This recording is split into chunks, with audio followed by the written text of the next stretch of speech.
എന്നതാ ചേച്ചി ചാവടിയിൽ ഒരു ശബ്ദം, നല്ല മണവും? ആരാ അതിനകത്ത്? ഈ ചാക്കോയുടെ ഓരോ തോന്നലുകൾ.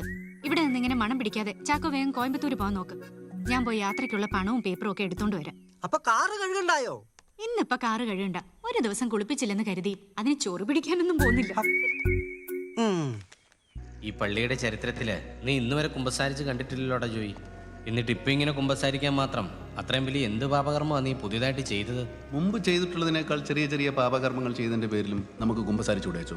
തീർച്ചയായും കുഞ്ഞെ, നിനക്ക് മാനസാന്തരം വന്നിരിക്കുന്നു എന്നാണ്, നീ ദൈവത്തിങ്കിലേക്ക് മടങ്ങി വന്നിരിക്കുന്നു എന്നാണ് അത് വെളിപ്പെടുത്തുന്നത്. കുമ്പസാരം മനസ്സ് ശുദ്ധീകരിക്കാനുള്ള ഉപാധിയാണ്.